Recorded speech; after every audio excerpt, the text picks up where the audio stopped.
கண்ணீர் மணி போல பாதுகாத்து இந்த நாளிலே அவர் சமூகத்திற்கு அழைத்தார். அவர் நல்லவர், அவர் வல்லவர். அவருடைய கிருபையை கர்த்தருக்குள் எப்பொழுதும் சந்தோஷமாயிருங்கள் என்று கர்த்தர் நம்முடைய தாசனை கொண்டு மறுபடியும் மறுபடியும் நமக்கு புத்தி சொன்னதை நாம் அறிந்திருக்கிறோம். பவுல் சொன்ன அந்த புத்தியை நம்முடைய வாழ்க்கையை நாம் அபியாசப்படுத்திக் கொள்வோம். கர்த்தருக்குள் எப்பொழுதும் சந்தோஷமாயிருக்கும். ஏனென்றால் அதுதான் நிரந்தரமான அல்லது நித்தியமான சந்தோஷமாய் நம்முடைய வாழ்க்கையை மாற்றப்போம். ஆகவே நம்முடைய சூழ்நிலைகள் நம்முடைய சந்தோஷத்தை எடுக்காதபடி நாம் பாதுகாத்துக் கொள்வோம். நம்முடைய வாழ்க்கையை நாம் நோக்கி பார்ப்போம் என்று சொன்னால், அநேக நேரங்கள் நம்முடைய சந்தோஷம் நமக்கு நிறைவாய் இருக்கிறது போல காணப்படுகிறது. அநேக நேரங்கள் நம்முடைய சந்தோஷம் நம்மை விட்டு எடுக்கப்பட்டு போய்விட்டது போல காணப்பட்டது. இந்த ரெண்டு சூழ்நிலைக்கும் காரணம் ஒன்று உண்டு. அநேக நேரங்களில் சந்தோஷம் இருப்பது போல உற்சாகமாயிருப்போம், உற்சாகமாய் பேசுவோம். அநேக நேரங்களில் அந்த சந்தோஷம் நம்மை விட்டு போய் மிகவும் விரக்தியோடு வேதனையாய் நாம் பேசிக் கொண்டிருப்போம். இது எதனால் வருகிறது என்றால், நம்மை சுற்றி இருக்கிற சூழ்நிலைகளால் வருகிறது. நம்மை சுற்றி எல்லா காரியங்களும் நலமாய் இருக்கும் பொழுது நாம் சந்தோஷப்படுகிறோம், சந்தோஷமாய் பேசுகிறோம்.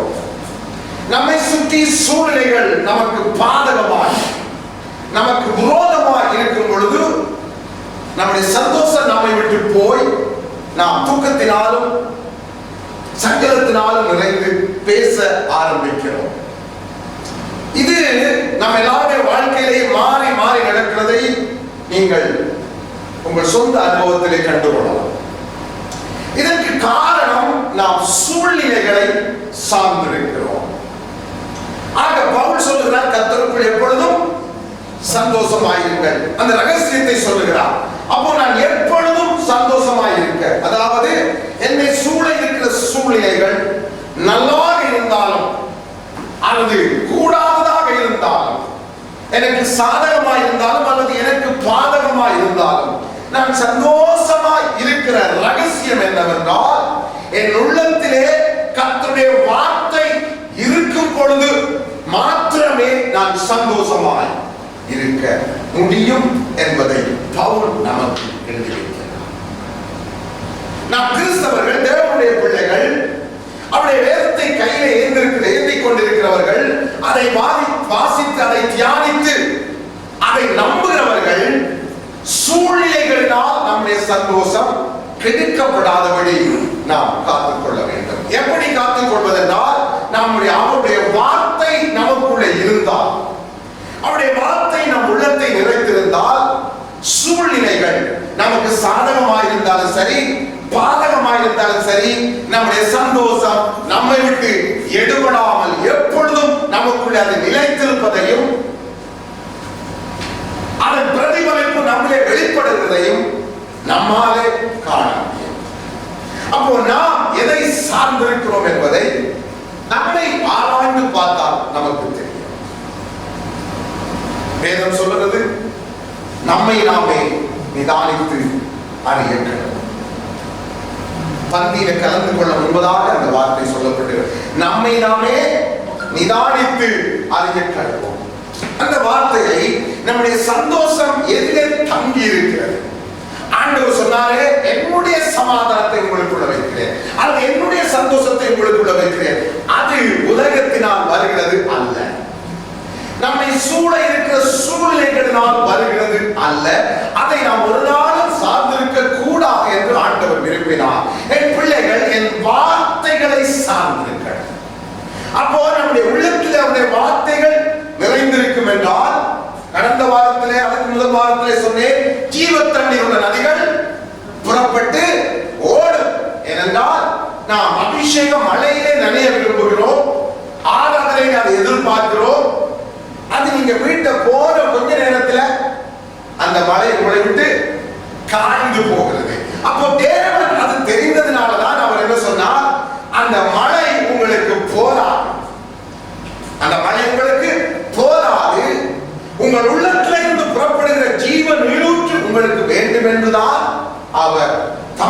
வேதத்திலே, அதாவது தம்முடைய வார்த்தையிலே நம்மை விசுவாசம் வைக்க சொன்னார். அதன் பிரதிபலிப்பு ஆண்டவர் சாதாரணமான அபிஷேக மழையிலே நாம் நனைகிறதோடு நம்மை நிறுத்தி விடாமல் நம்முடைய உள்ளத்திலே இருந்து ஜீவ தண்ணீருள்ள நதிகள் புறப்பட்டு ஓடணும் என்று அவர் எதிர்பார்த்தார். அதனாலே அந்த பிரமாணத்தை நமக்கு, அந்த வாக்குத்தத்தத்தை நமக்கு கொடுத்தார்.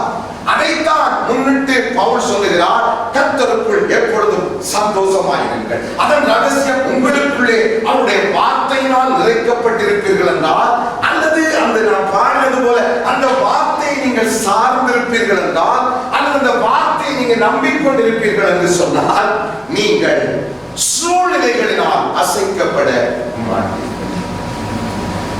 உங்கள் சந்தோஷம் எப்பொழுதும் நிலைத்திருக்கும். இதை நாம் மனதிலே நிறுத்திக் கொண்டு கர்த்தருடைய வார்த்தைக்கு நாம் கடந்து செல்வோம். உபாகமம் 8வது அதிகாரம் 3, 4, 5, 6 வாசிக்க கேட்போம். 3 இருந்து 6 வரைக்கும் வாசிக்க கேட்போம். அவர் உன்னை சிறுமைப்படுத்தி உன்னை பசியினால் வருத்தி மனுஷன் அப்பத்தினால் மாத்திரமல்ல கர்த்தருடைய வாயிலிருந்து புறப்படுகிற ஒவ்வொரு வார்த்தையினால் பிழைப்பான் உனக்கு உணர்த்தும்படிக்கு நீயும் உன் பிதாக்களும் அறியாதிருந்த மன்னாவினாலே உன்னை போஷித்தார். இந்த 40 வருஷம் உன் மேலிருந்த வஸ்திரம் பழையதாய் போகவும் இல்லை, உன் கால் நீங்கவும் இல்லை. ஒருவன் தன் புத்திரனை சுட்சிக்கிறது போல உன் தேவனாகிய கர்த்தர் உன்னை சுட்சிக்கிறார் என்று நீ உன் இருதயத்தில் அறிந்து கொள்வாயாக. ஆகையால் உன் தேவனாகிய கர்த்தருடைய வழிகளில் நடந்து அவருக்கு பயப்படும்படி அவருடைய கற்பனைகளை மேற்கொள்ள வேண்டும். ஆமென், ஆமென். தேவன் ஒரு காரியத்தை இதிலே சொல்லுகிறார். இந்த 40 வருஷமும் உங்களை நான் நடத்தினேன் அல்லவா? இந்த 40 வருஷத்தில் நான் உங்களை நடத்தும் பொழுது உங்களுக்கு ஏதாவது குறை இருந்ததா என்று 40 வருஷம் முடிவிலே அவர்களை கானானுக்கு உட்படுத்துறதுக்கு முன்பதாக இங்கே மோசே அவர்களை நிறுத்தி யோசுவாவின் கையில் ஒப்புக் கொடுக்கிறதுக்கு முன்பதாக கடந்த காரியங்கள் எல்லாம் அவர்களுக்கு விவரித்து அவர்கள் செய்த தவறுகளை எல்லாம் அவர்களுக்கு எடுத்து காட்டி, இனி நீங்கள் அப்படி நடக்க கூடாது, ஏன் ஆண்டவர் உங்களை சிறுமைப்படுத்தினார். வேதம் சொல்லுகிறது 10 தடவை பாதையிலே அவர்களை அவர் பரீட்சித்தார். அதை மாற்றி வேதம் சொல்லுகிறது, அந்த பரீட்சையை அவர்கள் தேவனை பரீட்சிக்கிறதுக்கு ஏதுவாய் மாற்றி விட்டார்களாம்.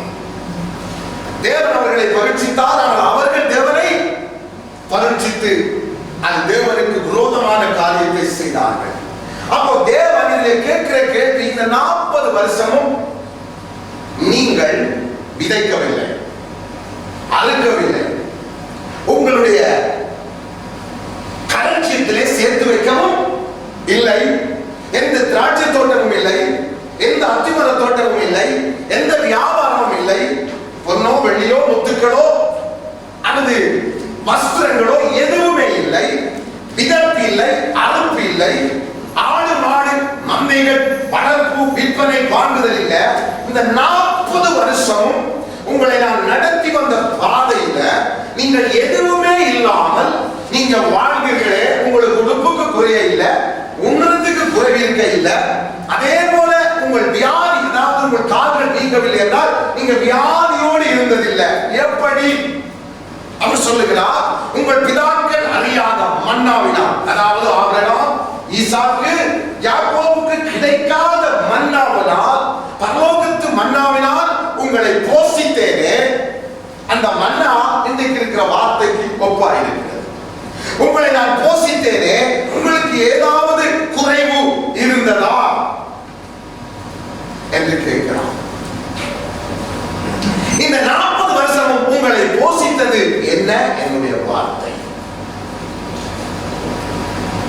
இந்த 40 வருஷம் நீங்க எதையுமே செய்யல. என்ன சொல்ற? நீங்க எதையுமே விதைக்கவில்லை, அறுக்கவில்லை, நாட்டவில்லை, பலனடையவில்லை, மந்தைகளை வளர்க்கவில்லை, வியாபாரம் செய்யல.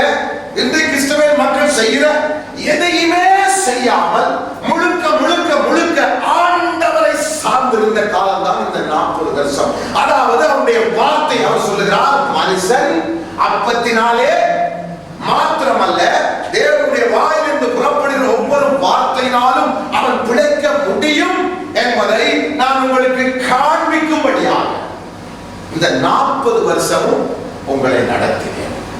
10 தடவை அவர்களை பரீட்சித்தார். அது எதற்காகவா அவரே சொல்லுகிறார். என்னிடத்தில் வல்லமை இல்லாம இல்ல. பரீட்சை முடிஞ்ச உடனேயே அவர்களுக்கு வேண்டியதை கொடுக்கிறார். அவர் என்ன சொல்றேன், இந்த 10 தடவை உங்களை சிறுமைப்படுத்தினேன். எதற்காக? என் வார்த்தைகளின்படி நீங்கள் நடப்பீர்களோ இல்லையோ என்பதை அறியும்படி. அதுல நீங்க முதலாவது நீங்க வாசித்ததுக்கு மேல உள்ள வசனத்தை நீங்க படிச்சீங்க. 2வது வசனம் தெளிவாய் சொல்லுகிறது. ஏன் உங்களை நான் சிறுமைப்படுத்தினேன், ஏன் உங்களை நான் குறைவுபடுத்தினேன் என்றால் ஒரே ஒரு காரணம். என்னால் உங்களை குறைவுகளை நிறைவாக்க முடியாமல் இல்ல. ஒரே ஒரு காரணம், நீங்கள் வார்த்தைக்கு கீழ்ப்படுவீர்களோ இல்லையோ, அல்லது உங்களோட உள்ளத்துல என்ன இருக்குது, உண்மையான உங்களுடைய உள்ளம் ஏது என்பதை வெளியே காட்டவே, அதை உங்களுக்கு உணர்த்த, அதை நான் அறிந்து கொள்ள உங்களை நான் சோதித்தேன். ஆனால் இந்த 40 வருஷமும் உங்களுக்கு ஒரு குறைவை நான் வைத்ததில்லை. உடுப்புக்கு குறை இருக்க இல்லை, உணவுக்கு குறை இருக்க இல்லை, ஒருவரும் வியாதியா இருக்க இல்லை, எந்த ஹாஸ்பிட்டலும் இருக்க இல்லை, எந்த ஸ்கூலும் இருக்க இல்லை.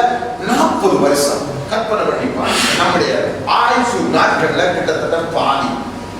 40 வருஷம் இவர்களை நடத்தினாலே எந்த ஒரு வியாபாரமும் இல்லாம, எந்த ஒரு விதைப்பு அறுப்பு இல்லாம, எந்த ஒரு களஞ்சியம் இல்லாம, எந்த ஒரு வைப்பு சேர்ப்பு இல்லாம, எந்த ஒரு பொக்கிஷமும் இல்லாம, இவர்கள் கையில இவர்கள் காசு கொடுத்து ஒரு பொருள் வாங்காம இவர்களை தேவன் தம்முடைய வார்த்தையினால் போஷித்தார். அதை சொல்லுகிறார், மனுஷன் அப்பத்தினால் மாத்திரமல்ல, என் வாயிலிருந்து புறப்படுகிற ஒவ்வொரு வார்த்தையினாலும் பிழைப்பார். இதை ஆண்டவர் புதிய ஏற்பாட்டில் பிசாசுக்கு சொல்லுகிறார். இந்த வார்த்தையை தான் அங்கே சொல்லுகிறார். அப்போ தேவனிடம் நமக்கு சொல்லுகிற காரியம், நீங்கள் என் வார்த்தையினால் பிழைக்க முடியும் என்று நமக்கு இந்த நாளிலே சொல்லுகிறார். கடந்த வாரத்தில் இந்த வார்த்தையின் வல்லமையை குறித்து நாம் அறிந்து கொண்டோம். இன்றைக்கு அந்த வார்த்தை நம்முடைய முற்பிதாக்களை அல்லது நம்முடைய இஸ்ரவேல் ஜனங்களுக்கு என்ன செய்திட்டு என்று பார்க்கிறோம். இப்போது இவர்களை கானானுக்குள்ளே விட போகிறார். விடுதலுக்கு முன்பதாக இதை ஆண்டவர் தெளிவாய் புரிந்து கொள்ளும் என்று சொல்லுகிறார். அவர்களை கானானுக்குள் அனுப்புறதுக்கு முன்பதாக தெளிவாய் இதை புரிந்து கொள்ளுங்கள் என்று சொல்லுகிறார். ஏனென்றால் வாசிங்க அதே அதிகாரத்துல 10 இருந்து வாசிங்க. ஆகையால் நீ புசித்து திருப்தி அடைந்திருக்கிறது. உன் தேவனாகிய கர்த்தர் உனக்கு கொடுத்த அந்த நல்ல தேசத்துக்காக அவரை ஸ்தோத்தரிக்க கடவுள். உன் தேவனாகிய கர்த்தரை மறவாத வடிக்கும் நானும் உனக்கு விதிக்கிற அவருடைய கற்பனைகளையும் நியாயங்களையும் கட்டளைகளையும் கைக்கொள்ளாமல் போகாத வடிக்கும் எச்சரிக்கையாகி நீ புசித்து திருப்தியாகி நல்ல வீடுகளை கட்டி அவைகளை குடியிருக்கும் போது உன் ஆடு மாடுகள் தொடர்ச்சியாகி உனக்கு வெள்ளியும் பொன்னும் பெருகி உனக்கு உண்டானவை எல்லாம் வர்த்திக்கும் போது உன் இருதயம் மேட்டிமை அடையாமல் உன் அடிமைத்தனத்தை தன வீடாகிய எகிப்திலிருந்து புறப்பட பண்ணினவர் உன்னுடைய என் சத்தியமும் என் கைப்பலனும் இந்த ஐஸ்வர்யத்தை எனக்கு சம்பாதித்தது என்று நீ உன் இருதயத்தில் சொல்லிக்கொள்ளாமல் இருக்க எச்சரிக்கையாக இருந்து தேவனாகிய கர்த்தரை நினைப்பாயாக. அவரை உன் பிதாக்களுக்கு ஆணையிட்டு கொடுத்து தம்முடைய உடன்படிக்கையை உறுதிப்படுத்தும்படி இந்த நாளில் உனக்கு உண்டாயிருக்கிறது போல ஐஸ்வர்யத்தை சம்பாதிக்கிறதுக்கான பலனை உனக்கு கொடுக்கிறது. நல்லா புரிஞ்சு கொள்ளுங்க. இப்பொழுது ஆண்டவர் கானானுக்குள்ளே இவர்களை விட போகிறார். விடுதலுக்கு முன்பதாக தான் 40 வருஷம் நம்முடைய வார்த்தையினாலே இவர்களை போஷித்து வந்ததையும் அதில் ஒரு குறைவும் இல்லாமல் இருந்தது தன்னுடைய வார்த்தைக்கு இருக்கிற வல்லமையை இவர்களுக்கு சொல்லி இவர்களை கானானுக்குள்ளே அனுப்புகிறார். நீங்க போய் தோட்டம் செய்ய போறீங்க, திரவியம் தேட போறீங்க, பொன்னம் தேட போறீங்க, வெள்ளியை தேட போறீங்க, எதெல்லாம் தேட போறீங்க, திராட்சை தோட்டம், அதே போல அத்திமர தோட்டம், ஆடுகள் மாடுகள் மந்தைகள் இப்படி எல்லாம் பெருகி வீடு கட்டி காணி வாங்கி எல்லாம் செய்திருக்கும் பொழுது நீ உன் கர்த்தர் தன்னுடைய வார்த்தையால் உன்னை போஷித்ததை என்ன செய்யாத மறவாதே. மறவாதே. அநேக தேவ பிள்ளைகளுடைய வாழ்க்கை நடக்கிற ஒரு சம்பவம். ஒன்றுமில்லாத இருக்கும் பொழுது கர்த்தரை தேடி கர்த்தருக்கென்று அர்ப்பணித்து ஜெபம் தியானம் உபவாசம் என்று சொல்லி கர்த்தருக்கென்றால் ஒரு நாளைக்கு 3 கூட்டம் பார்க்கல இருந்தாலும் ஓடி வந்து கர்த்தரை தேடி வாழ்ந்த மக்கள் எல்லாம் கிடைத்த முடிஞ்ச சம்பளம் எப்படி விழுது? கனி 2 பேங்குக்கு வருது, கிம்பளம் வருது. கிம்பளம் என்ன? அடிக்கடி 100 ரூபாய் இன்சால போடுவான், அங்க அலையக்கூடிய சின்ன சின்ன உதவிகள் நமக்கு வருது. இதெல்லாம் கிடைக்கிறதுனால நமக்கு கர்த்தர் ஞாயிற்றுக்கிழமை இருந்தா போதும். மற்ற நாட்களில் அவர் நமக்கு தேவையில் ஒரு சோத்திரம், காலையில மாலையில ஒரு சோத்திரம். என்னத்தை காட்டுகிறது? தேவனுக்கு தெரியும் இந்த மக்கள் என்ன செய்ய போகிறார்கள். அப்போ நீங்க போய் ஆசீர்வதிக்கப்பட்ட பின்பு இதுவரைக்கும் நீங்க என்ன வேண்டும் என்றாலும் யாரை நோக்கி கூப்பிடணும்? என்ன நோக்கி கூப்பிடணும். என்ன வேண்டும் என்றாலும், உடுப்பு வேண்டும் என்றாலும் சரி, உணவு வேண்டும் என்றாலும் சரி, இந்த நடத்தி வந்த பாதை அவர்களுக்கு என்ன சாப்பாடு, என்னத்தை தேவை கொடுத்தார்? மன்னா. அது எப்படி இருந்ததா? கொத்தமல்லி மாதிரி இருந்துச்சு. இவர்கள் சாப்பிட்டுக் கொண்டிருந்தார்கள். அடிக்கடி இவர்களுடைய மனசு கோமட்டி காய்க்கு போச்சுது, பூண்டுக்கு போச்சுது. எது பூண்டு? உள்ளி இடத்துல போச்சுது, கீரை இடத்துல போச்சுது, பருப்பு இடத்துல போச்சுது, இறைச்சி இடத்துல போச்சுது. அதுக்காக அழுதார்கள், முறுமுறுத்தார்கள். தேவன் அவர்களுக்கு கொடுத்தார். காரணம், இந்த மன்னாவை எவன் புசிப்பான் என்றார்கள். மன்னா என்றால் வார்த்தை, அது பரலோகத்திலிருந்து கொடுக்கப்படுகிறது. இந்த 40 வருஷத்திலும் அவன் மன்னாவை கொடுத்து அவர்களை நடத்தி வந்தார். பூண்டு அவர்களை ரட்சிக்கவில்லை, கீரை, பருப்பு, கொமட்டிக்காய் அவர்களை ரட்சிக்கவில்லை, இறைச்சி அவர்களை ரட்சிக்கவில்லை. தம்முடைய வார்த்தையினால் அவர்களை ரட்சித்து நடத்தி வந்தார். ஆண்டவர் கேட்டார், ஒரு குறையும் உங்களுக்கு நான் விட்டதில்லை. இப்போ உள்ள போயிட்டு காணானுக்குள்ள போன விட்டு எல்லாம் நிறைவா இருக்க போகுது. அந்த நாட்கள் நீங்க மறந்துட கூடாது. எத்தனையோ தோப்புடைய வாழ்க்கையில கண்ணுக்கு முன்னால் நாம பார்க்கிறோம். ஒன்றும் இல்லாத நாட்களில் எப்படி கர்த்தருக்குள்ள இருந்தார்கள், எல்லாம் கிடைத்த பின்பு எப்படி அவர்கள் கர்த்தரை விட்டு தங்களுடைய உழைப்பை, தங்களுடைய வருமானத்தை சார்ந்திருக்கிறார்கள். இனிவரும் காலம் நல்லா புரிஞ்சு கொள்ளுங்க. திரும்ப திரும்ப சொல்றேன், வைரஸ்ல தப்பிட்டோம் நாம் எண்ணுகிறோம். தேவன் தம்முடைய மன்னாவினால் நம்மை போஷிக்கிற காலம் இனி வரும். எப்படி? எல்லாம் கூட்டப்பட்டிருக்கும், கடை கூட்டப்பட்டிருக்கும், தொழிற்ஸ்தலங்கள் கூட்டப்பட்டிருக்கும், பேங்க் கூட்டப்பட்டிருக்கும். நம்ம களஞ்சியத்தில் வச்சிருக்கிற கொஞ்சம் அப்படியே தீர்ந்து போகும். எல்லாம் முடிந்தது, கூட்டப்பட்டிருக்கிறது, வெளியே போக முடியல. இப்ப நான் சாப்பிடணும், யாரை நோக்கி கூப்பிடணும்?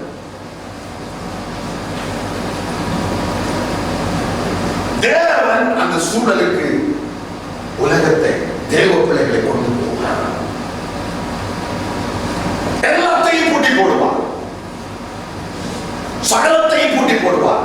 உதாரணத்துக்கு தான் இந்த கொரோனா வைரஸ் கொஞ்ச காலம் நம்ம கூட்டப்பட்டுள்ளோம். அது டெஸ்ட் எப்படி இருக்கும், தேவன் எல்லாவற்றையும் கூட்டினால் எப்படி இருக்கும் என்கிறதுக்கு அடையாளம்.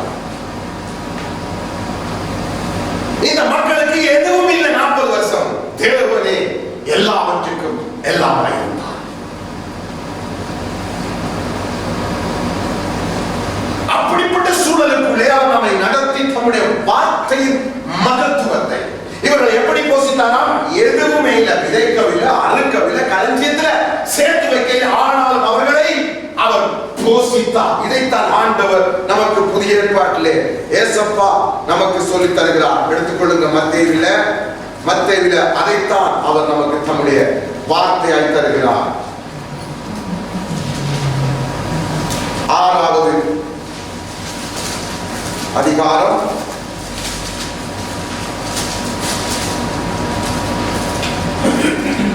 26 வாசிக்க கேட்போம். ஆகாயம் பட்சிகளை கவனித்து பாருங்கள். அவைகள் விதைக்கிறதும் இல்லை, அறுக்கிறதும் இல்லை, களஞ்சியங்களில் சேர்த்து வைக்கிறதும் இல்லை. அவைகளையும் உங்கள் பரமபிதாக்களை கூட்டுகிறார். அவைகளை பார்த்து நீங்கள் விசேஷித்தவர்கள் அல்லவா? ஆமென். கவனித்துக் கொள்ளுங்க. விதைப்பதும் இல்லை, அறுப்பதும் இல்லை, இந்த பறவைகள் களஞ்சியத்துல சேர்த்து வைக்கிறதும் இல்லை. அவைகளை பிழை கூட்டுகிறார். அவைகளை காட்டிலும் விசேஷித்த உங்களை பிழை கூட்டுவது. ஏசப்பா இந்த வார்த்தையை சொல்வது எதிரே என்று சொல்லுகிறார். இந்த 40 வருஷம் இவர்களை தேவன் நடத்தினார். அவர்கள் விதைக்கவில்லை, அறுக்கவில்லை, களஞ்சியத்தில்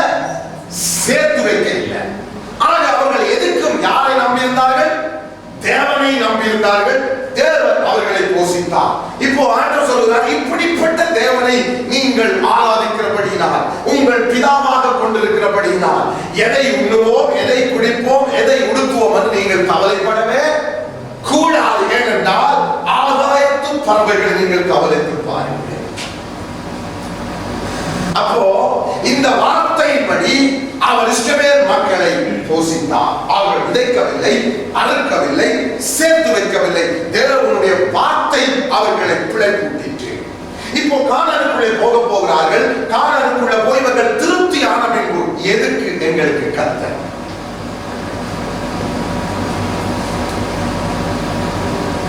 ஒன்றுமில்லாத காலத்தில் எப்ப பார்த்தாலும் கர்த்தாவே கர்த்தாவே.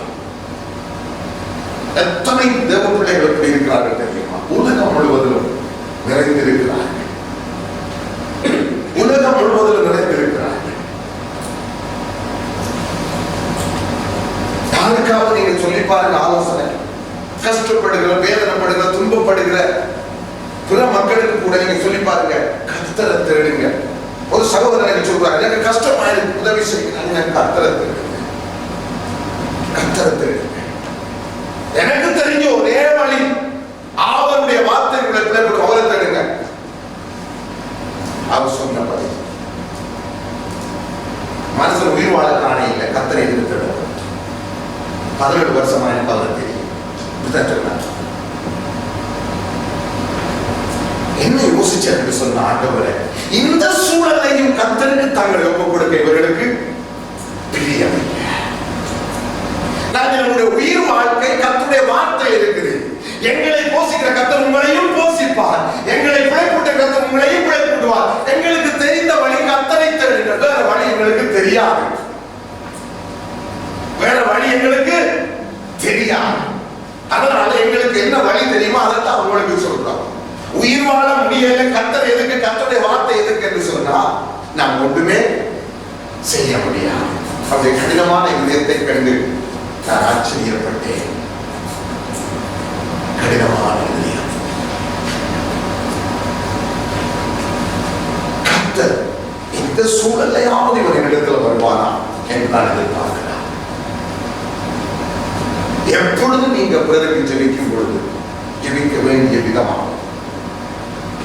வேலை கிடைக்கணும், வீசா கிடைக்கணும், சுகம் கிடைக்கணும் என்று ஜெபிக்கிறதுக்கு முதல் அந்த ஆத்மா ரட்சிக்கப்படணும் என்று ஜெபிக்கும். ஆண்டவர் என்று சொல்லிக் கொடுத்த ஆலோசனை விரும்பினால் ஏற்றுக்கொள்ளுங்கள். ஆண்டு சொல்ல சுகம் கிடைக்க முதல், ஆசீர்வாதம் கிடைக்க முதல், வேலை கிடைக்க முதல் அவனுடைய ஆத்மா ரட்சிக்கப்படணும் என்று நீ ஜெபிக்கணும். அதுக்கு பிறகு எங்களுக்கு ஜெபிக்கணும். ஏனென்றால் என்னிடத்தில் அப்பத்தையும் மீனையும் சாப்பிட்டு விட்டு என்னை தேடி வந்த ஆயிரக்கணக்கான மக்களுடைய ஆத்மாவுக்காக நான் பரிதாபப்பட்டு அவர்களை பார்த்து சொன்ன வார்த்தை, அழிந்து போகிற போஜனத்துக்காக நீங்க என்ன செய்யக்கூடாது, என்ன தேடக்கூடாது, அழியாத நித்திய போஜனம் என்னிடத்துல இருக்கு என்று சொன்ன உடனே அப்பவும் வேண்டாம் மீனும் வேண்டாம் என்று சொல்லிட்டு அத்தனை பேர் படகு பிடிச்சு தேடி வந்த மக்கள் கூட திரும்பி போய்விட்டார்கள். அதனால ஆண்டவருடைய மனவிருப்பம் ஒவ்வொருத்தரை பார்க்கும் பொழுது அவர் ஆத்மாவை பார்க்கிறார். நாம் அற்புதம், அதிசயம், ஆசீர்வாதத்தை எதிர்பார்க்கிறோம். அவர் என்னுடைய உங்களுடைய ஆத்மாவின் கண்டிஷன் எப்படி இருக்குது, இன்னைக்கு செத்தா இது பரலோகத்துக்கு போகுமா, அதைத்தான் அவர் பார்க்கிறார். நாம் வேற காரியங்கள் அவரிடத்தில் எதிர்பார்க்கிறோம். ஒரு மனுஷனை சந்தித்தால் நான் 10 பேரை நான் சுகப்படுத்தினப்பா, ஒரு ஆள் தான் திரும்பி வந்திருக்கா, மிச்சம் 9 பேர் எங்க? ஆண்டவருடைய உள்ளம் வேண்டிச்சு. 10 பேரை நான் சுகப்படுத்துகிறேன், நீ ஒருவர் மட்டும் தான் ரட்சிக்கு பார்த்துக்கலாம், மற்றவர்கள் எல்லாம் அங்க போயிட்டாங்க. ஆண்டவரை என்ன செய்தாங்க? போயிட்டாங்க. இன்னைக்கு இப்படிதான் உலகம் இருக்குது.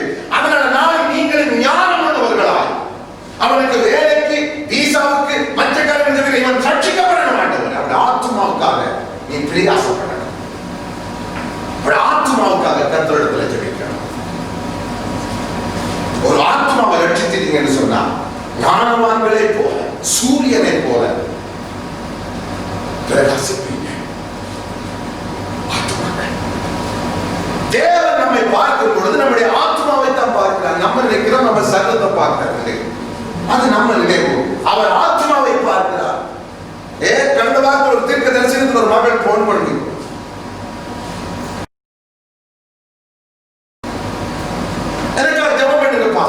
அந்த கிளிப்பை பார்க்கணும். அவர் ஜெபிக்கிறார். மகளே, 12 வருஷத்துக்கு முன்பதாக தேவன் உன்னை சந்தித்தார். சரியா சொல்றீங்களே. அப்பொழுது தேவனோடு பேசினார். சரியா சொல்றீங்களே. யாருக்கும் தெரியாத ரகசியம். அவர் அன்றைக்கு தான் நான் ரட்சிக்கப்பட்டேன். அதன் பின்பதாக உனக்கு திருமணம் ஆகிறது, குடும்பமாகினார். இப்பொழுது வாழ்க்கை எப்படி நடத்துவது என்பது உனக்கு தெரியவே இல்லை. குழம்பி போயிருக்கிறார். அதான் கவனிப்பு. அதனால உங்களுக்கு ஜெபம் பண்ண சொல்லி நான் போன் எடுக்கிறேன். என்ன செய்வது எனக்கு தெரியல. அப்போ ஆவியானவர் அவளுக்கு சொல்றாங்க, நீ என்ன செய்யணும் என்றும் கணவன் இடத்துல போய் கேளு. அப்பா, நீ என்ன செய்யணும் என்று உன் கணவன் இடத்துல போய் சொல். உடனடியாக அவர் சொன்னார், என் கணவன் பாவத்தில் இருக்கிறான். எப்படி அவனிடத்துல போய் நான் ஆலோசனை கேட்பது? உடனடியாக தீர்க்க சொன்னார், கழுதையின் வாயினால் கர்த்தர் பேசக்கூடுமானா உன் தலையாகிய கணவனின் வாயினால் கர்த்தர் பேசுவார். நீ முதல் கீழ்ப்படி. இன்றைக்கு நம்முடைய பிரச்சனைகள் என்ன? நம்முடைய பிரச்சனை நீ முதலாவது உன் புருஷனுக்கு கீழ்ப்படி. நீ செய்கிற பாவம் கர்த்தருக்கு முன்பதாக அவன் செய்கிற பாவத்தை காட்டிலும் படு மோசமாக இருக்கிறது. தன்னுடைய கணவனை கனப்படுத்தவே இல்லை. அவன் என்ன பாவம் செய்தானோ அதில் அவர்கள் பேசவும் இல்லை, அதை சொல்லப்படவில்லை, எதுவாகவும் இருக்கலாம். நம் கர்த்தர் ஆவியானவர் எப்படி பார்த்தார்? இவள் எதிர்பார்க்கவே இல்லை. தேவனுடைய கரம் தன்னைத்தான் குற்றச்சாட்டு என்று அவள் எதிர்பார்க்கவே இல்லை. அவள் என்ன நினைச்சார்? ஓ, உங்க புருஷன் செய்கிறதுனால அவனை டைவர்ஸ் எடுத்துட்டு இப்படி ஏதாவது சொல்லுவார் என்று எதிர்பார்த்துத்தான் போன் எடுத்தார். கர்த்தரோ அவளுக்கு நேராக தன் கரத்தை கொடுத்தார். நீ முதலாவது கீழ்ப்படி. உன் கணவனிடத்திலே நீ பேசு. உன் கணவன் வாயினாலே ஆவியானவர் நீ செய்ய வேண்டியது உனக்கு சொல்லுவான். மகளே, கீழ்ப்படிவாயா? கீழ்ப்படிவேன். போ. ஆலோசனை தேவனுடைய காரியங்களை பாருங்கள். ஆச்சரியமா இருக்கிறதோ நம்முடைய கண்களுக்கு. தேவன் என்னத்தை பார்க்கிறார்? நீ கீழ்ப்படிய வேண்டியதுக்கு நீ கீழ்ப்படிய இல்லை.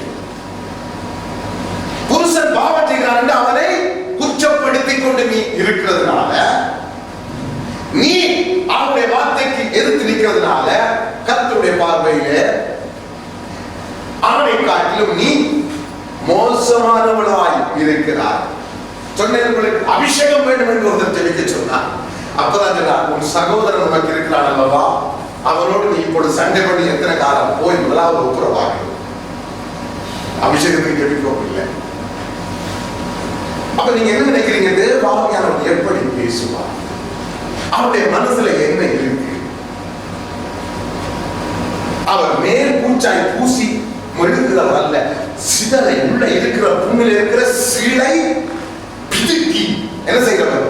எடுத்து அதை காயம் கட்டுகிறவர்.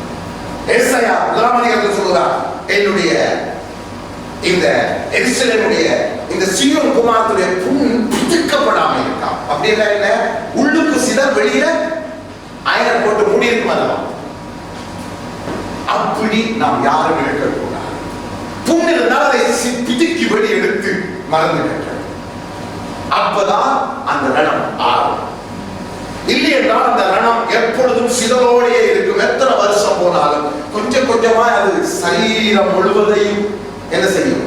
அழுகம் பண்ணி கொஞ்சம் கொஞ்சமா அது எங்க இருக்குதோ அதெல்லாம் கொஞ்சம் கொஞ்சமா இடத்தை பிடிச்சு அழுகம் பண்ணி கடைசி அந்த அங்கத்தை கலற்ற அளவுக்கு மாற்றி போடும். அதனால நாம சுத்திகரித்துக் கொள்வோம். நாம இப்போ சீக்கிரம் அந்த வார்த்தைக்கு நேராக நாம எப்போ கொடுக்க கிடவோம். இது எல்லாம் தேவன் கொடுக்கிற வார்த்தை. யோசித்து பாருங்க. ஆண்டவர் ஆவியானவர் சவுலை விட்டு நீங்கின உடனே ஏன் சொல்லுகிறேன்னா, கர்த்தருடைய வார்த்தைக்கு கீழ்ப்படியானால் வருகிற ஆபத்து.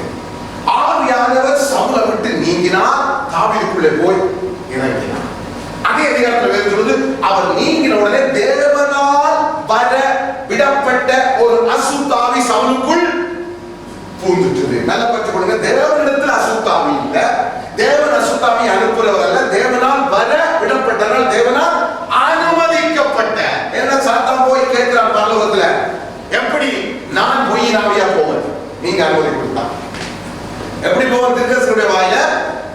தீர்க்கதரிசியுடைய வாயில எப்படி போவான்? பொய்யின் ஆவியாய்.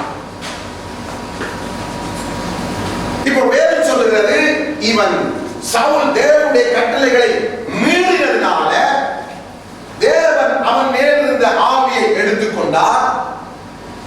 எடுத்துக்கொண்ட மனுஷத்திலேயே கர்த்தரால் வர விடப்பட்டது எழுதப்பட்டிருக்கிறது. எனக்குள்ள பெரிய கேள்வி, அசுத்த ஆவியை நீங்க ஒரு மனுஷனுக்குள்ள விடுவீங்களா? அப்ப வரவிடப்பட்ட அந்த அசுத்த ஆவி சவுலுக்குள் போய் அவன் அலக்கழித்துக் கொண்டு அந்த அசுத்த ஆவியினால் தீர்க்க தரிசனம் சொல்லிக் கொண்டு, நான் சொன்னேன் அந்நிய பாஷையும் அது பேசும். அசுத்த ஆவி தீர்க்க தரிசனமும் சொல்லும். நல்லா புரிஞ்சு கொள்ளுங்க, தேவ ஆவி மட்டும் இதை செய்கிறது இல்லை. அசுத்தாவியும் அந்நிய பாஷை பேசும். அசுத்தாவியும் என்ன எது டெஸ்ட்ல தேவனுடைய அக்னி நான் பரிசோதிக்கிறேன், இது என்ன ஆவி. அப்போ ஆண்டவர் அதிலே விளக்கப்படுத்தி கொடுக்கிறார், எப்பெல்லாம் நீங்க என்னுடைய வார்த்தைக்கு கீழ்ப்படியாம போறீங்களோ அப்பெல்லாம் சாத்தான் வந்து நிற்கிறான். எதுக்கு? நான் இவருக்குள்ளே பிரவேசிக்கலாம். ஏன்? இவனுடைய சட்டத்தை மீறி விட்டான். தேவாவியானவர் தாவீதின் மேல போய் இறங்கினார். தேவனால் வரவிடப்பட்ட அசுத்த ஆவி சவுலை அலக்கழித்துக் கொண்டிருந்தது. எதுக்காக சொல்லுகிறேன்? அவருடைய வார்த்தையை நாம் விட்டு விடுகிறதுனால. ஆண்டு சொன்னார், என் வசனத்தினால் உங்களை போஷிப்பேன். அப்படி என்றால் நீங்கள் என் வசனத்தை மறந்து வேற ஏதாவது ஒன்றை நம்பி ஒரு நாளும் சார்ந்து விட கூடாது. ஒன்றுமில்லாத காலத்தில் தேவனே எனக்கு எல்லாம் என்று நாம் இருந்த நாட்களை மறக்கவும் கூடாது. இந்த தேசத்துக்கு வரும் பொழுது நாம் எப்படி இருந்தோ அதையும் நாம் ஒருவரும் மறக்க கூடாது. ஒரு தேசத்திலே நானும் நீங்களும் கால் வைக்கும் பொழுது நம்முடைய சூழல் திக்கு தெரியாதது போல, எங்க போவது என்ன செய்வது எதுவுமே நமக்கு தெரியாது. தேவன் எங்களை பலப்படுத்தி நிலைப்படுத்தி எங்களை கட்டின பின்பதாக நாம் அதை மறக்கவே கூடாது. ஆண்டு சொல்கிறார், உன் அடிமைத்தன வீட்டாகிய அந்த எகிப்திலிருந்து புறப்பட பண்ணினவரை நீ மறந்து என்னுடைய பலத்தினால என்னுடைய பராக்கிரமத்தினால இவர்களை எல்லாம் நான் சேமித்தேன் அல்லது சேர்த்தேன், கட்டிக்கொண்டேன், என்னுடைய பலத்தினால செய்தேன் என்றால் உனக்கு முன்பதாக இந்த ஜாதிகள் அழிக்கப்பட்டது. அதிகாரம் அப்படித்தான் முடியும். உபாகப்பட்டு உனக்கு முன்பதாக இந்த ஜாதிகள் அழிக்கப்பட்டது போல நீயும் கொஞ்சம் கொஞ்சமாய் அழிந்து போய்விடுவார். அப்போ மனுஷன் அப்பத்தினால மாத்திரம் அல்ல, தேவனுடைய வாயிலிருந்து புறப்படுகிற ஒவ்வொரு வார்த்தையினாலும் பிழைப்பான். அப்போ நாம் அந்த வார்த்தைகளை நம்பி இருக்கிற பிள்ளைகளாக மாறணும். அந்த வார்த்தைகளை சார்ந்திருக்கிற பிள்ளைகளாக மாறணும். எனக்கு வேலை இருந்தாலும், கையில் நிறைய சம்பளம் கிடைச்சாலும், அக்கம் பக்கத்துல சில கவர்மெண்ட் உதவி நமக்கு கிடைச்சாலும், என்ன கிடைச்சாலும் என்னுடைய நம்பிக்கை கர்த்தர் மேல மாத்திரம்தான். கர்த்தர் மேல மாத்திரம்தான். கொஞ்சம் கூட என்னுடைய நம்பிக்கை நான் கர்த்தரை விட்டு விலக்கவே கூடாது. என் நம்பிக்கை மாத கடைசியில வருகிற அல்லது மாத நடுப்பதில் வருகிற சம்பளத்தின் மேல அல்லது எனக்கு சைட்டாக கிடைக்கிற மற்ற உதவிகள் மேல என்னுடைய நம்பிக்கை இருந்திடவே கூடாது. அவருடைய வார்த்தைக்கு நாம் திரும்பணும். தாவீது சொல்லுகிறதை பார்க்க போகிறோம். எடுத்துக்கொள்ளுங்க. 18வது சங்கீதம். 18வது சங்கீதத்தை 20 வாசிக்க கேட்போம். சங்கீதம் 18:20. கர்த்தர் என் நீதிக்கு தக்கதாக எனக்கு பதிலளித்தார், கைகளின் சுத்தத்துக்கு தக்கதாக எனக்கு சிறை கட்டினார். கர்த்தருடைய வழிகளை கைக்கொண்டு வந்தேன், தேவனுக்கு துரோகம் பண்ணினேன். கர்த்தருடைய வழிகளை கைக்கொண்டு வந்தேன். ஆரம்பிக்கும் போது கர்த்தர் எப்படி அவனுக்கு பங்களித்தார்? கைகளுக்கு தக்கதாக, சுத்தத்துக்கு தக்கதாக, நீதிக்கு தக்கதாக, என்னுடைய கீழ்ப்படிவுக்கு தக்கதாக எனக்கு பதிலளித்தார். பின்பதாக அவரை விவரப்படுத்துகிறார். எப்படி? கர்த்தருடைய வழிகளை நான் கை கொண்டு வந்தேன், தேவனுக்கு நான் என்ன செய்யல? எப்படி என்ன சொல்லியிருக்கார்? என்ன வார்த்தை? துரோகம் பண்ணினது இல்லை. தேவனுடைய வார்த்தைக்கு நானும் நீங்களும் கீழ்ப்படியாமல் போகும் பொழுது அது ஒரு துரோகம். அது ஒரு துரோகம். சாதாரணமா எண்ணாதீங்க. வாசிங்க. அவருடைய நியாயங்களை எல்லாம் எனக்கு முன்பாக நிறுத்தினேன். அவருடைய பிரமாணங்களை நான் தள்ளி போட நடத்த சொல்றார். எனக்கு வார்த்தை வரும் பொழுது புறகு செய்வோம், நாளைக்கு செய்வோம், அடுத்த வருஷம் செய்வோம் என்று தள்ளி போடவே இல்லை. நம்ம வாழ்க்கையில் இருக்கிற சம்பவங்கள் தானே இதெல்லாம். எத்தனை வார்த்தைகளை தள்ளி போட்டுக் கொண்டிருக்கிறோம். நல்லது நினைக்கிறீங்களா? எத்தனை வார்த்தைகளை தள்ளி போடுற, பிறகு செய்வோம், பிறகு பார்ப்போம், பிறகு கீழ்ப்படிவோம். எவ்வளவு ஆபத்தான சவுலுக்குள்ளே அசுத்தாய் வரப்பட்டு பிளப்பட்டதை பார்த்தவுடன் எனக்கு பெரிய ஒரு அதிர்ச்சி. ஏன் தெரியுமா? நம்ம சிம்பிளா காரியங்களை கையில் எடுக்கிறோம். சிம்பிளா கீழ்ப்படியே இல்லை, அது பரவாயில்லை, கர்த்தருக்கு தெரியும் தானே என்று சொல்லி நாம் லேசாக எடுத்துக்கொள்கிறோமே. கர்த்தர் சொன்னதுக்கு அவன் கீழ்ப்படியாதனால வேதம் சொல்லுகிறது, ஆவியானவர், தூய ஆவியானவர் அவனை விட்டு விலகினார். தேவனால் வரவிடப்பட்ட அசுத்தாவி அவனை அலக்களித்தது. வேற ஆண்டவருக்கு சவுலுக்கு என்ன பிரச்சனை? எந்த பிரச்சனையும் இல்லை. அவர் சொன்னதை, அவருடைய வார்த்தையை இவன் மீறினான். வார்த்தையை இவன் மீறினான். மீறினால தேவனே அசுத்தாவியை கூப்பிடவில்லை, மீறினோனே அசுத்தாவி வந்து நிற்கிறான். வேதம் முழுவதும் நாம் பார்க்கிறோம். தேவ புத்திரர்கள் நடுவில் அவன் வந்து நிற்கிறான்.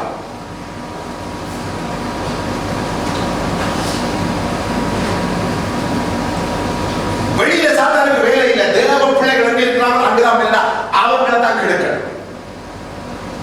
எதிரிகள் நாம தான் அவனுக்கு. வெளியில் உள்ள மக்கள் இல்ல, அவனுடைய ஆட்கள், அவனுடைய ராஜ்யத்துக்கு நிச்சயிக்கப்பட.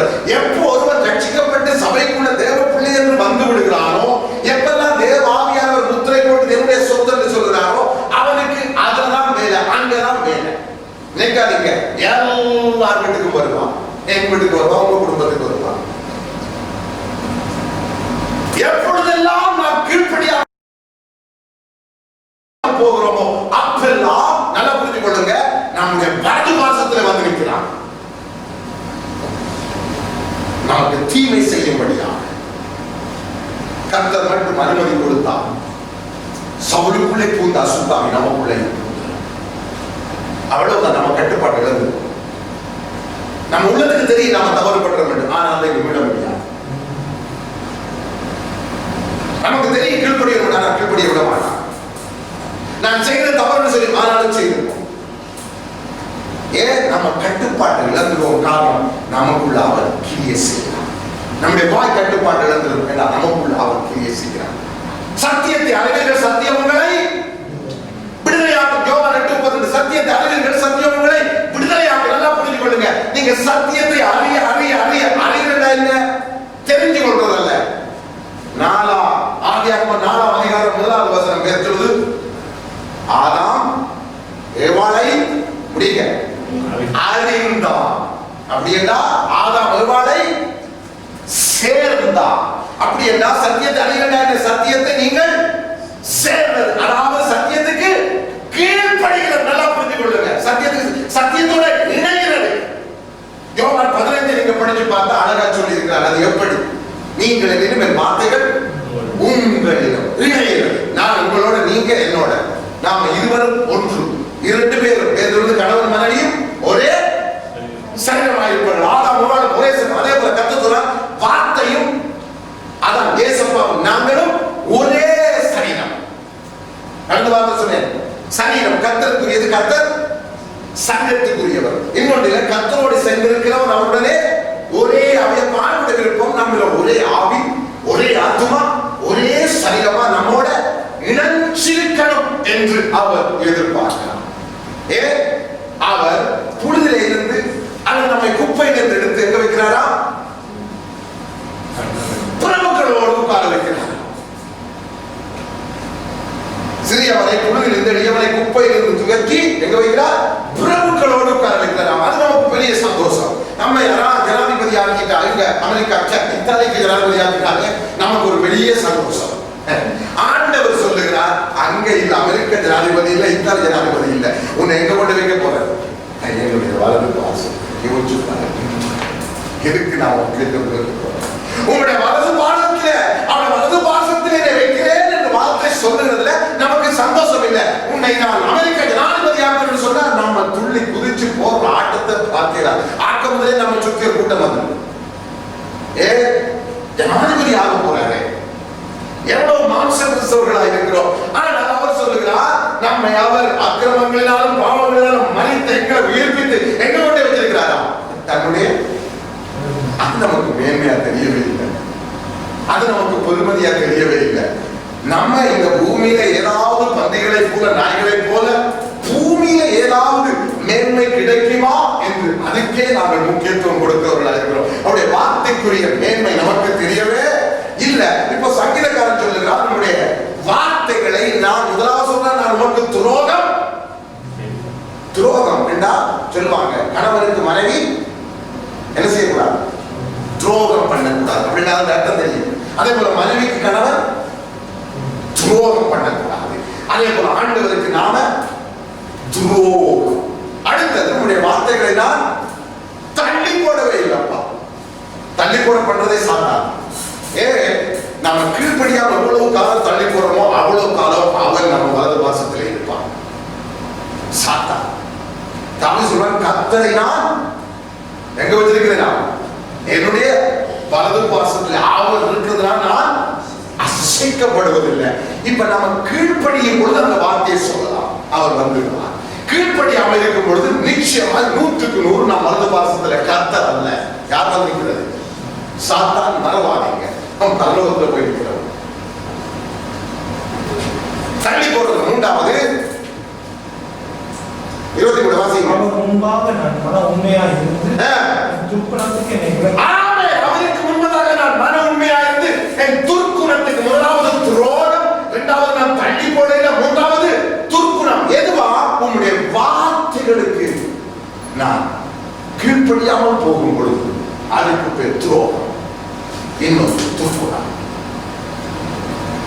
நமக்கெல்லாம் அது ஈஸியா தெரியும். நான் கர்த்தருடைய பார்வையில எப்படி தெரியும்? யோசிச்சு பாருங்க.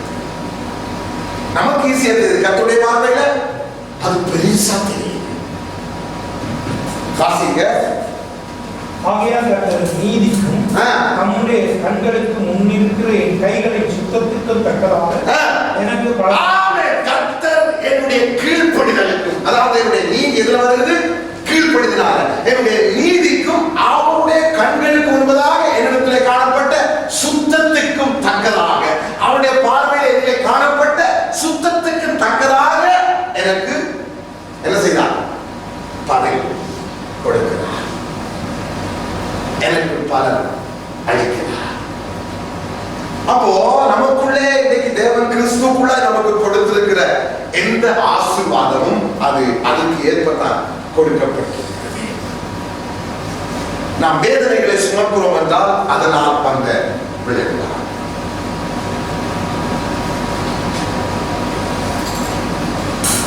தேவன் எப்படி கிரியை செய்கிறார்? வாசிங்க.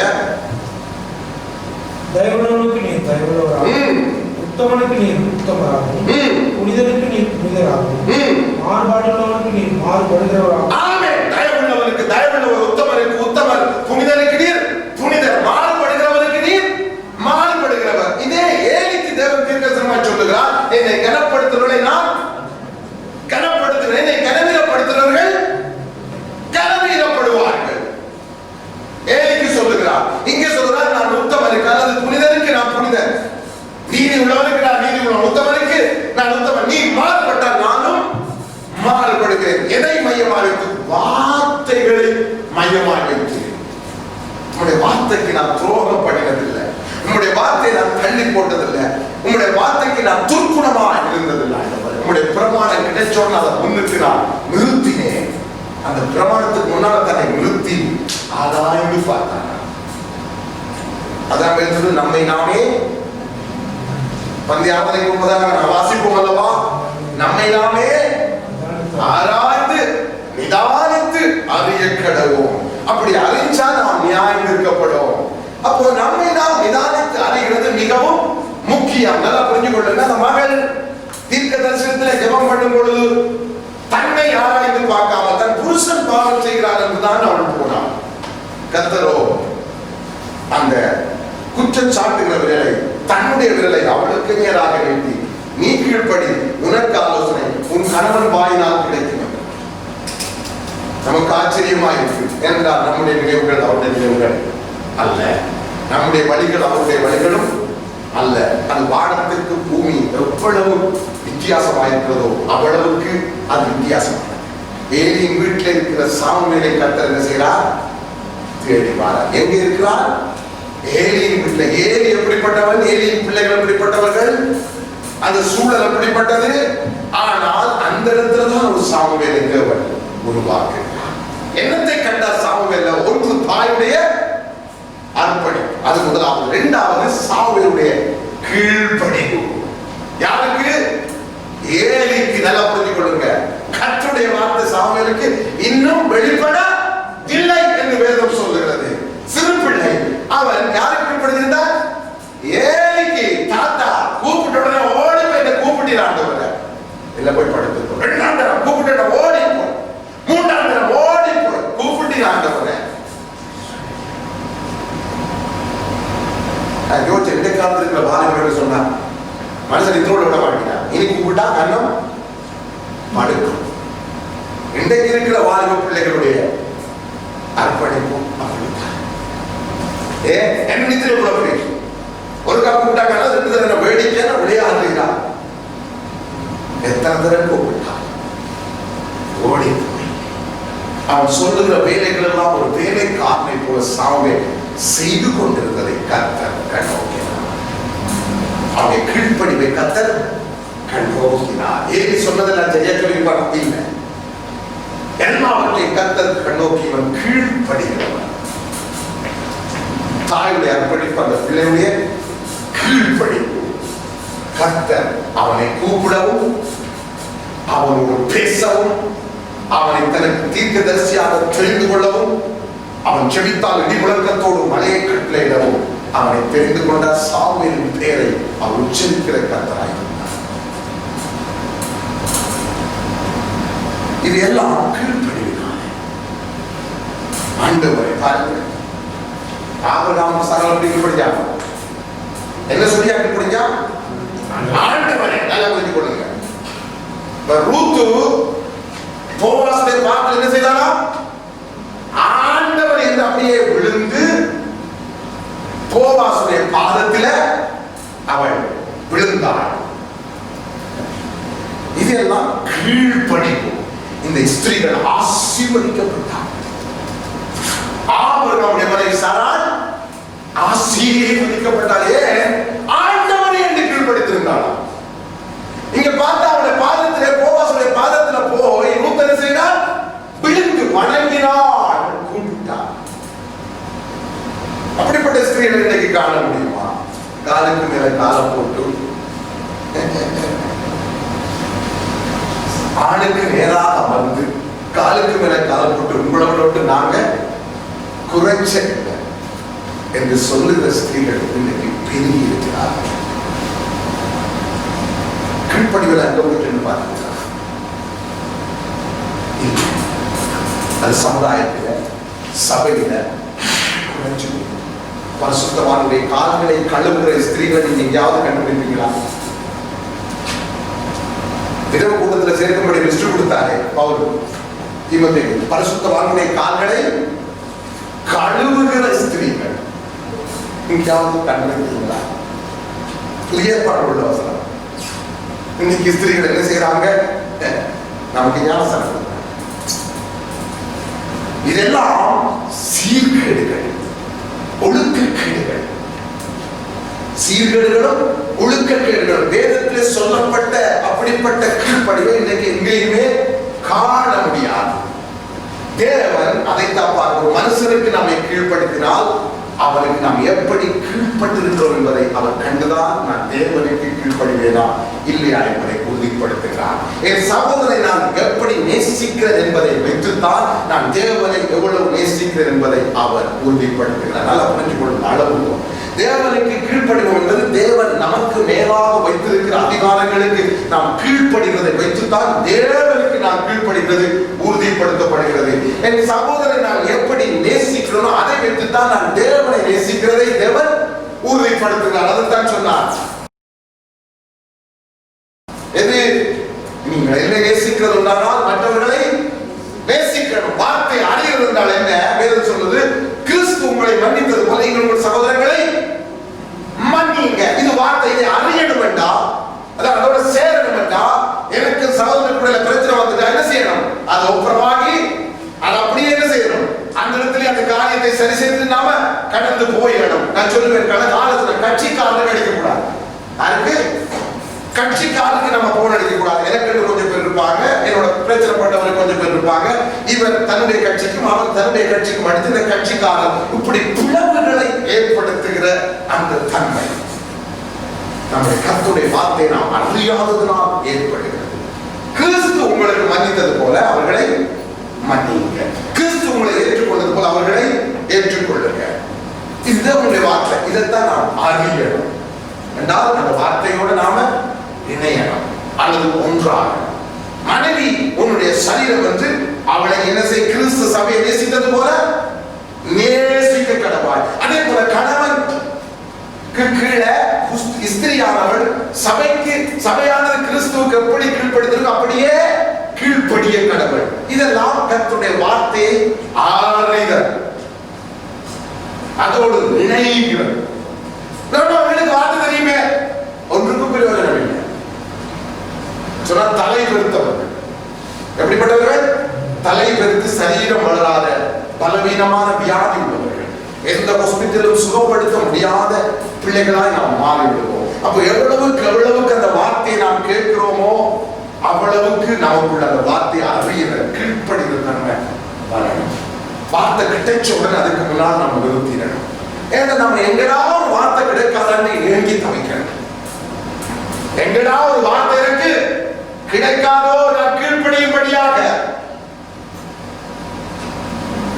எப்படி தூண்டில் போட்டு ஒருவர் மீனுக்காய் பார்த்திருக்கிறது போல, தூண்டில் போடுறவன் கண் வைத்து பார்த்து கொண்டே இருப்பான், எப்போ ஒரு மீன் கொத்தும். அதே போல தேவ பிள்ளைகளுக்கு எப்பவும் ஒரு ஆவல். தாவீது சொல்கிறார், என்னவா? உங்களுடைய பிரமாணங்களுக்காக என் வாயை ஆவென்று திறந்து பார்த்துக் கொண்டிருக்கிறேன். எதுக்கு ஆவல் இருக்கிறார்? வந்த உடனே உள்ள போறதுக்காக. அப்படியே பாருங்க சங்கீதத்தில் 119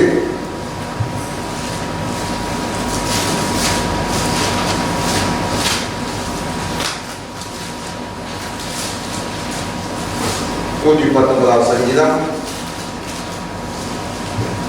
128 வாசிக்க கேட்போம். எல்லாவற்றையும் பார்க்கிறீர்கள், நீர் அருளின எல்லா கட்டளைகளும் செம்மையம் எண்ணி சகல பொய்வழிகளையும் திரும்ப வாசிக்க சத்தமா. எல்லாவற்றை பற்றியும் நீர் அருளின எல்லா கட்டளைகளும் செம்மையம் எண்ணி சகல பொய்வழிகளையும் வெறுக்கிறது. ஆமே, நல்லா புரிந்துகொள், நல்லா புரிந்துகொள். நீர் கொடுத்திருக்கிற வார்த்தைகள் எல்லாவற்றை பற்றி நீர் அதனுடைய எல்லா வார்த்தைகளும் நலமென்று கண்டு அதுக்கு புறம்பான எல்லா பொய்வழிகளையும் என்ன செய்கிறேன்? வேண்டாம். ஒருத்தர் வந்து சொல்வான் வேண்டாம், இது வார்த்தைக்கு புறம்பு. இன்னொரு வந்து சொல்வான் இல்ல இது வார்த்தைக்கு புறம்பு. இன்னொரு சொல்வான் இல்ல இது வார்த்தைக்கு புறம்பு. போன ஒரு ஆலோசனை இல்ல இது வார்த்தைக்கு புறம்பு. வார்த்தைக்கு இது புறம்பாயிருக்கு. அதனால தாவீது சொல்லுகிறான், எல்லா பொய்வழிகள் நம்முடைய வார்த்தைக்கு புறம்பான எல்லா பொய்வழி, அது எத்தனை நலமா எத்தனை நன்மையா எத்தனை எனக்கு எண்ணெய் போடுவது போல எண்ணெயில் ஒரு வட்டரை போட்டு பூசுவது போல வந்தால் அதை நான் வெறுக்கிறேன். ஏனென்றால் அதனுடைய வார்த்தை அது எனக்கு வேண்டும். எவ்வளவு நலமாய் காணப்பட்டாலும் எனக்கு அது வேண்டாம் ஆண்டவரே. ஏனென்றால் அது பொய்வழி, அதை நான் வெறுக்கிறேன். உன்னுடைய வார்த்தைகள் எங்கே இருக்கிறதோ அதையே நான் விரும்புகிறேன். இது என்னத்தை காட்டுகிறது? மனுஷன் அப்பத்தினால மாற்றம். அந்த உருவாக்குகிற வல்லமை உள்ள வார்த்தைகள் நம்மை போஷிக்க வல்லவை. எல்லாவற்றையும் தேவன் கூட்டி எல்லாவற்றையும் நிறுத்தி இந்த உலகத்தில் எதுவும் இயங்க முடியாது என்ற ஒரு சூழலுக்குள்ள உலகத்தை கொண்டு போனால் இந்த உலகம் பிழைக்கிறதுக்கு ஏது வழி. இப்பொழுது என்ன சொல்றாங்க, இந்த கொரோனா வைரஸால பொருளாதாரம் வெட்டிப்பாய் கீழே போகுமா, பஞ்சத்தில் அநேகர் சாக போகிறார்களா? இந்த கொரோனா வைரஸால பொருளாதாரம் என்ன செய்ய போகிறார், வெட்டிப்பாய் சரிய போகிறது, பஞ்சத்தில் அநேகர் சாக போகிறார்கள். அப்படிப்பட்ட காலம் வரும் என்று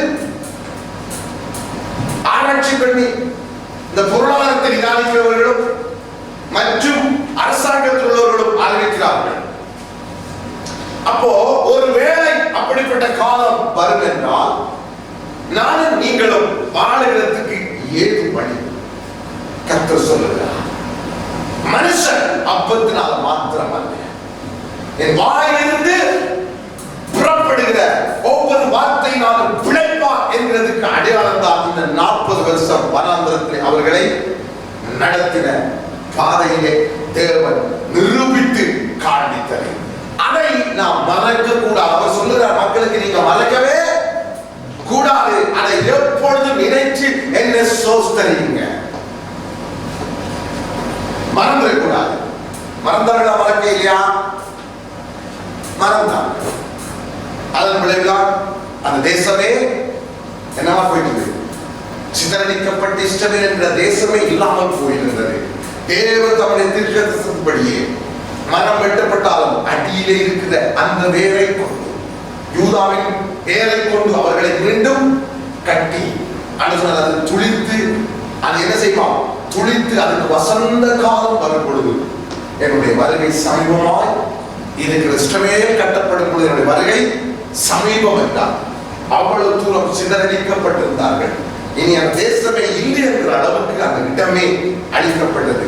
அதை தேவன் கூட்டி எச்சரித்தார், என் வார்த்தைகளை மறந்துடாதீங்க, என் வார்த்தைகளை மறந்துடாதீங்க, என் வார்த்தைகள் உங்களை போஷிக்கும் என்பதை மறந்து உன் ஞானத்திலே, உன்னுடைய உழைப்பில, உன்னுடைய புத்தியில, உன்னுடைய பலத்தில நீ ஒரு நாளும் சார்ந்திராத, உன்னுடைய சேமிப்பில, உனக்கு இருக்கிற எதிலும் நீ சார்ந்திராமல் எப்பொழுதும் என் வார்த்தைகளை சார்ந்திருக்கணும். எதை செய்தாலும் என் வார்த்தைகளுக்கு முன்னுரிமை கொடுக்கணும். அப்படி இல்லையே நாம் அவருக்கு புறம்பான பொய்களை, வழிகளை எல்லாம் வெறுக்கணும் என்று கர்த்தர் இந்த நாளிலே நமக்கு சொல்லுகிறார்.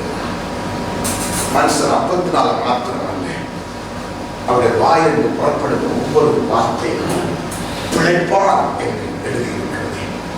அப்போ தேவன் நம்மை துர்க்குணத்துக்கு விலக்கி காப்பாராக, துரோகத்துக்கு விலக்கி காப்பாராக, அவருடைய பிரமாணங்களை தள்ளி போடுகிற அந்த வாழ்க்கைக்கு நம்மை விலக்கி காப்பாராக. நாம் கீழ்ப்படியாமல் போகும் பொழுது சத்துரு நமக்குள்ளே வர அனுமதி கொடுக்காதபடி நம்மை காப்பாராக. நம்ம நிதானிச்சறியணும், நம்மை நாம் நிதானிச்சறியணும். நான் என் குடும்பம், என் பிள்ளைகள் சரியாக இருக்கிறோமா? முதலாவது நம்ம பார்க்கணும். முதல் நம்ம வீட்டில் ஆரம்பிக்கணும். ஏன் நம்ம நிதானிச்சறியணும், நம்ம சரியாக இருக்கிறோமா? நமக்குள்ள வார்த்தை சரியாக இருக்கா? நாம் கர்த்தருக்கு பிரியமில்லாத காரியங்களை செய்து கொண்டிருக்கிறோமா? உங்களுக்கு புதுசா ஒரு வெளிப்பாடு போகாத தேவையில்லை. நம் சபையில கொடுக்கிற வார்த்தை உங்களுக்கு போதும். அதை நீங்க தேவ வார்த்தையாய் ஏற்றுக்கொண்டால் அது உங்களுக்கு போதும். உங்களுக்கு வழிகாட்டது போதும். அது நீங்கள் ஏற்றுக்கொள்ளுவதை பொறுத்து இருக்கிறது. தேவ வார்த்தையை ஏற்றுக்கொண்டால் அது உங்களுக்கு கிரியை செய்யும். பவுல் சொன்னார், இல்லை என்றால் அது நமக்கு கிரியை செய்யாது. அப்போ நாம் தேவனை தேடி வருவது நமக்கு ஒரு பிரயோஜனம் உள்ளதாக இருக்கிறது. அவருடைய வார்த்தை நமக்கு போதும். அவருடைய வார்த்தை நம்மை வாழ வைக்கும். நாம் எப்படிப்பட்ட சூழலில் இருந்தாலும், எப்படிப்பட்ட ஒரு ஆசீர்வாதமான சூழலில் இருந்தாலும் அவருடைய வார்த்தையை மறக்கவே கூடாது. எப்படிப்பட்ட சம்பளம் நமக்கு வந்தாலும், எப்படிப்பட்ட வரவு நமக்கு இருந்தாலும் நாம் அவருடைய வார்த்தையை மறக்கவே கூடாது.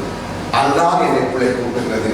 இது அல்ல என்பதை நாம் எப்பொழுதும் அறிக்கை செய்ய கடமைப்பட்டிருக்கிறோம். நம் உள்ளத்திலே அதை நாம் பதித்துக் கொள்ள கடமைப்பட்டிருக்கிறோம். ஏனென்றால் அவருடைய வார்த்தை இந்த நாளிலே நம்மோடு பேசுகிறதே, அவருடைய வார்த்தை நமக்கு போதும். அந்த வார்த்தை நம்மை வாழ வைக்கும்.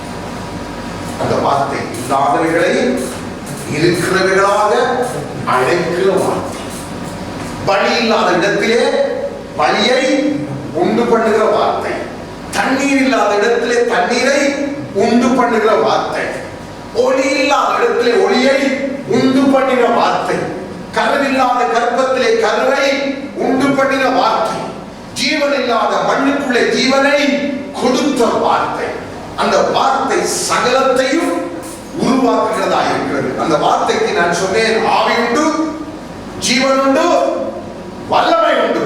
அப்போ நம்முடைய வாழ்க்கைக்கு வேண்டிய வார்த்தைகள் எல்லாம் நாம் வேதத்துல இருந்து தேடி தேடி தேடி தேடி கண்டுபிடிக்கணும். கண்டுபிடிச்சு அந்த வார்த்தைகளை நாம் அறியணும், சேரணும், அதாவது கீழ்ப்படியணும். அது கட்டளைகளாக இருந்தாலும் சரி, வாக்குத்தத்தங்களாக இருந்தாலும் சரி, ரெண்டும் தேவன் நமக்கே கொடுத்திருக்கிறார். பாருங்க, 128 சங்கீதத்துல முதலாவது ஒரு கட்டளை எது? கர்த்தருக்கு பயந்து அவர் வழிகளில் நடக்கிறவனோ அவன் பாக்கியவான். பின்னுக்கு பாத்தீங்கன்னா அத்தனை வசனமும் ஆசீர்வாதம். ஒரு கட்டளை, மிச்சம் முழுக்க ஆசீர்வாதம். நல்லா யோசிச்சு பாருங்க. ஒரே ஒரு கட்டளை, கர்த்தருக்கு பயந்து அவர் வழிகளில் நடக்கிறவனோ அவன் பாக்கியவான். பின்னுதான் பாத்தீங்கன்னா முழுக்க ஆசீர்வாதம். அப்ப எல்லாவற்றையும் நாம் நோக்கி பார்த்து கர்த்தருடைய வார்த்தைக்கு நேராக திரும்பணும். ஒரு இடத்துல தாவீது சொல்லுகிறான், மற்றவர்கள் வேதத்தை காத்து நடவாதபடினால தன்னுடைய கண்களில் என்ன வடிதான்? கண்ணீர் தாரை தாரையா வடிகிறதா. யோசிச்சு பாருங்க, எதுக்கு தாவீதுக்கு இப்படி ஒரு கவலை வரணும்? எவன் அப்படி பார்த்தா எனக்கு என்ன சொல்லிக் கொடுத்த தாவீது? எவன் அப்படி பார்த்தா எனக்கு என்ன? அப்போ அந்த வார்த்தை மகத்துவத்தை அவன் அறிந்ததுனால, இரவும் பகலும் அந்த வார்த்தை அவன் தியானித்ததுனால, அந்த வார்த்தை அவனுடைய எல்லா இக்கட்டிலும் அவனை விலக்கி அவனை காத்து அவனை ரட்சித்ததுனால அந்த வார்த்தையை அவன் மேன்மைப்படுத்தி எழுதியிருக்கிறான். மற்ற ஜனங்கள் அந்த வார்த்தையை காத்து நடவாததுனால என் கண்களில் கண்ணீர் வடிகிறது. சும்மா சாதாரணமான காரியம் இல்லை. நமக்கு நம்ம கீழ்படியாததுக்கு கண்ணீர் வருது இல்லை. அப்ப மற்ற கீழ்படியாது எப்படி நமக்கு கண்ணீர் வருது? யோசிச்சு பாருங்க. நம்ம கீழ்படியாத நமக்கு ஒரு பொருட்டா தெரியல. 100 100 101 அல்லது 10 11 ரொம்ப ஆபத்தான காரியம். ரொம்பவும் ஆபத்தான காரியம். அந்த வார்த்தைகளுக்கு பயப்படுங்க, அந்த வார்த்தைகளை நம்புங்க. அந்த வார்த்தைகள் நம்மை வாழ வைக்கும், அவருடைய வார்த்தைகள் நம்மை உயிர்ப்பிக்கும், அவருடைய வார்த்தைகள் நம்மை பரிசுத்தப்படுத்தும், அவருடைய வார்த்தைகள் நம்முடைய கண்களை தெளியப்படுத்தும். வேதம் சொல்வது பேதையை என்ன செய்வான்? நல்லா எவ்வளவு படிக்காதவன் கூட, ஸ்கூலுக்கு போகாதவன் கூட இந்த வார்த்தைக்குள்ளே அவன் அறிந்து அதுக்குள்ளே சேர்ந்து விட்டான், அவனை அதை என்னவா மாற்றி போடும்? ஞானியாக மாற்றி போடும். அதனால்தான் படித்தவன் படிக்காதவன் என்று ஊழியத்துக்கு தேவன் வித்தியாசம் பார்க்கிறதே இல்ல. ஏனென்றால் அவர் அழைத்த அப்போஸ்தலர்களிலே விசேஷமாய் பிரதான அப்போஸ்தலராக எழுதப்பட்ட பேதுரு, வேதம் சொல்லுகிறது கல்வி அறிவு இல்லாமல் என்பதை அந்த ஜனங்கள் அறிந்ததுனால அவர்கள் பேசுறதை பார்த்து ஆச்சரியப்பட்டாங்க. நான் படிச்சவன் கூட எப்படி பேச மாட்டேன்டால் பேதுரு அப்படி பேசினான். வார்த்தை ஸ்கூலுக்கு போகாத, உடுப்பை ஒழுங்கா போடாத மனுஷன். ஆண்டவர் சந்திக்கும் பொழுது எப்படி இருந்தானா? உடுப்பில் அவன் தண்ணிக்க முடிச்சான். யோசிச்சு பாருங்க. இப்படிப்பட்ட மனிதர்கள் ஞானிகளாக்கப்பட்டு வேத பிரமாணங்களை எழுதுற அளவுக்கு மாற்றப்பட்டார்கள் என்றால் காரணம் தேவனுடைய வார்த்தை. அது அவ்வளவு தூரம் அவர்களுக்குள்ளே கிரியை செய்தது. அதனாலே தேவனுடைய வார்த்தைக்கு நாம் எவ்வளவுக்கு அந்த வார்த்தைகளை அறிகிறோமோ அவ்வளவுக்கு அந்த வார்த்தைகள் நம்முடைய வாழ்க்கையை கிரியை செய்து அது நம்மை மாற்றி போடும். கடைசியா வாசத்தை நான் முடிக்க போற 119 97 வாசிப்போம். 97. உமது வேதத்தில் நான் எவ்வளவு பிரியமாய் இருக்கிறேன். நான் முழுவதும் அதை தியானிக்கிறேன். இது தாவீதுடைய உள்ளத்திலே இருந்து புறப்படுகிற வார்த்தை, உள்ள ஆதங்கம். தன்னை குறித்து எழுதி வைக்கிறார். 51 சங்கீதத்தில் தன்னை குறித்து எழுதி வச்சான். ஏன் கண்ட சூழல் யாராவது ஒருவனுக்கு வந்துட்டு அவன் எப்படி அதுல விழுவது, அதன் விளைவு எப்படி இருக்கும்? 51 சங்கீதம். அதே போல இதுல என்ன எழுதுறான்னு சொன்னா தன்னை குறித்து எழுதுறான். வாசிங்க. நீ உம்முடைய கற்பனைகளை கொண்டு என்னை சத்துருக்களில் அதிக ஞானம் உள்ளவராக அவை அவைகள் என்றைக்கும் என்னுடனே இருக்கிறது. உம்முடைய சாட்சிகள் என் தியானமாய் இருக்கிறபடியா எனக்கு போதிக்கிறவர்கள் எல்லாரிலும் அறிவுள்ளவனாய் இருக்கிறார். அப்போ போதிக்கிறவங்களை கூட இவன் மிஞ்சிட்டான். எப்படி? அவங்க போதிச்சாங்க, ஆனா கீழ்ப்படியல. வித்தியாசத்தை பாருங்க. அவங்க தான் டீச்சர்ஸ், யாரு படிப்பிக்கிறார்கள். ஆனா இவன் யாரு? கீழ்ப்படிகிறான். நல்லா புரிஞ்சு கொள்ளுங்க வித்தியாசத்தை. இவங்க எல்லாம் டீச்சர்ஸ், மற்றவங்களுக்கு படிப்பிக்கிறார்கள், ஆனா வாழ்க்கையில அது இல்லை. எவ்வளவு ஆபத்து பாத்தீங்களா? அவங்க வாழ்க்கையில அது இல்லாம மற்றவங்களுக்கு டீச் பண்றாங்க. அப்போ தாவீது சொல்ல, எனக்கு படிப்பிக்கிறார்களை காட்டிலும் நான் ஞானம் உள்ளவனான எழுதினாலும் வார்த்தைகளை கைக்கொள்ளுகிறார். வாசிங்க. உம்முடைய வசனத்தை நான் காத்து நடக்கும்படி சகல பொல்லாத வழிகளுக்கும் என் கால்களை கொடுக்கிறேன். நீர் எனக்கு போதித்திருக்கிறபடியால் நான் உம்முடைய நியாயங்களை விட்டு விடுகிறேன். உம்முடைய வார்த்தைகள் என் நாவுக்கு எவ்வளவு இனிமையானவைகள், என் வாய்க்கு அவைகள் தேனிலும் மதுரம். மாறி போறீங்க. 119:97 வாசிங்க. நீர் உம்முடைய கற்பனைகளை கொண்டு என்னை என் சத்துருக்களிலும் அதிக ஞானம் உள்ளவராக அவைகள் என்றைக்கும் என்னுடனே இருக்கிறது. உம்முடைய சாட்சிகளின் தியானமாய் இருக்கிறபடியால் எனக்கு போதித்தவர்கள் எல்லாரிலும் அதிக அறிவுள்ளவராக உம்முடைய கட்டளைகளை நான் கை கொண்டிருக்கிறபடியால் முதியோர்களை பார்க்கிலும் ஞானம் உள்ளவர். இப்ப சொல்றாரு, எனக்கு போதிக்கிற டீச்சர் மாற விட மாணவர் எப்படி இருக்காங்க? டீச்சர் மாறிய மாணவர் மிஞ்சிட்டாராம். எதனால? அவங்க போதிக்கிறாங்க, நான் அதுக்கு கீழ்ப்படுகிறேன். பாருங்க, அதுக்கு இருக்கிற மேன்மையை. இப்ப சொல்ற சாதாரணமா சொல்லுவாங்க ஊர்ல, உலகத்துல முதியோர் இடத்துல ஞானம் தங்கும் சொல்லுவாங்க. முடி நினைச்சிட்டா என்ன வந்துருமா? முடி நினைக்கும் பொழுது அது என்னவா? ஞானத்துக்கு அடையாளம். என்ன? முடி நினைக்கும் பொழுது அவனுக்கு வயசாகிட்டது. வயசாகினபடியே அனுபவத்தில ஒரு அனுபவசாலி ஞானம் உள்ளவனா இருப்பான். அப்ப முதியோர் இடத்துல ஞானம் தங்குமா?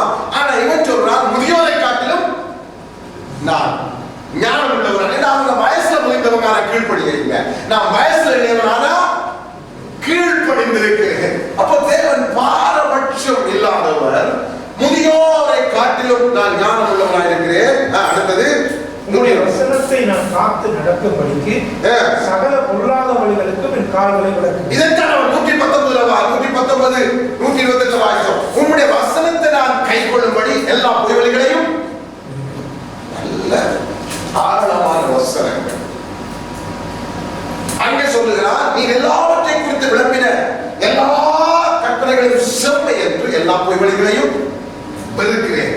இப்ப நம்ம சுயநீதியில நிற்கிறதுனால நமக்கு தேவனுடைய வார்த்தை நம்மள எத்தனையோ குடும்பங்கள் சுயநீதி, தங்களுக்கு தாங்களே நியாயம் பிரமாணிகள். இது சரியான டேஞ்சர். நம்முடைய வாழ்க்கையை முன்னேற விடா, நம்முடைய வாழ்க்கையை அழித்து போடும், நம்ம கொஞ்சம் கூட வளர விடாது.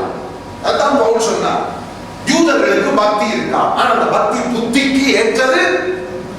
நல்லா புரிஞ்சுக்கணும். யூதர்களுக்கு ரோமர்ல சொல்றார் பக்தி இருக்கு, ஆனா அந்த பக்தி எப்படியா? புத்திக்கு ஏற்றது இல்ல. அது என்னவா சொல்றார்? தங்கள் சுயநீதியினால தேவனை அறிய வாஞ்சிக்கிறார்.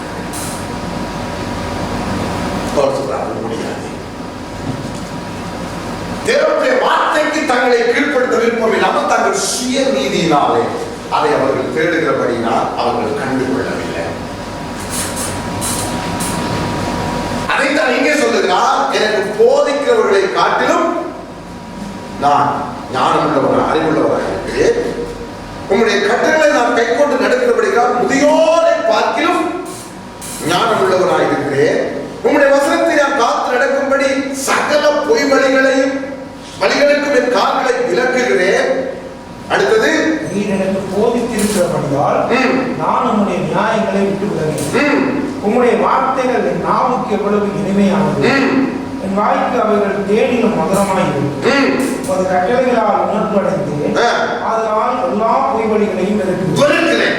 இது தாவீதுடைய உள்ளத்துல இருக்கிற ஆதங்கம் மாத்திரமல்ல. நம்ம அதில் வாசித்த 2வது 97 வாசிக்க 98, நீர் உம்முடைய கற்பனைகளை கொண்டு என்னை என் சத்துருக்களிலும் அதிக ஞானம் உள்ளவராக அவைகள் இன்றைக்கும் என்னோட நீ இருக்கு. சத்துருக்களை காட்டிலும் என்னை என்ன வாக்கு?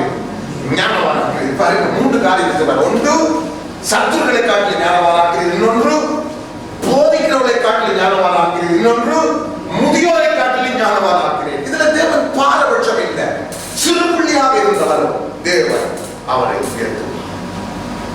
எல்லாம் ஒன்றுக்குள்ளதாக இருக்கு. எதுல? உங்களுடைய கற்பனைகளை காத்து அவருக்கு நான் கீழ்ப்படித்து அவைகளை விட்டு விலகாமல் அவைகளை நாள் முழுவதும். அப்ப தாவீதுடைய வேலை என்ன? தியானம் பண்றது. உமது வேதத்தில் நாம் என்ன செய்யறோம்? எவ்வளவு பிரியமா இருக்கிறது தெரியுமா? ஆண்டவர் வேதத்தில் எவ்வளவு பிரியம் தெரியுமா? ஏன்? அதனாலதான் நாள் முழுவதும் அதை தியானிக்கிறது. எதுக்கு தியானிக்கிறது தெரியுமா?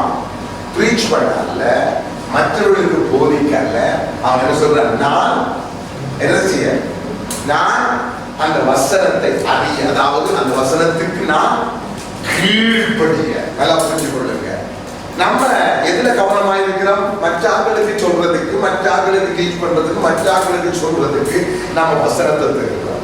ஆனா நமக்கு கீழ்ப்படிய நாம் அதுக்கு ஒப்புக்கொடுக்கிற வசனத்தை தேடுவதே இல்லை. அப்போ எப்பொழுதும் நீங்க வசனத்தை முதலாவது உங்களுக்குள்ள ஏற்றுக்கொள்ள வேண்டும். பின்பதாக அதை மற்றவர்களுக்கு நாம் சொல்ல கடமைப்பட்டிருக்கிறோம். ஏனென்றால் அவருடைய வசனம் நம்மை வாழ வைக்கிறோம். அவருடைய வசனம் நம்மை வாழ வைக்கிறோம். அவருடைய வசனத்தை மறவாதீங்க. எந்த சூழல்ல இருந்தாலும் அவருடைய வசனத்துக்கு நேராக திரும்புவோம். அவருடைய வசனத்துக்கு நேராக நம்முடைய பார்வை திரும்புவோம். வேதம் சொல்றது, அவரை நோக்கி பார்த்தவர்கள் பிரகாசம் அடைந்தார்கள், அவருடைய முகங்கள் வெட்கப்பட்டு போகிறார். அதனுடைய அர்த்தம் என்ன? அவரை என்று சொன்னால் சும்மா வானத்தில் மீது பார்க்கிறது இல்லை, இங்கதான் அவர் இருக்கிறார்.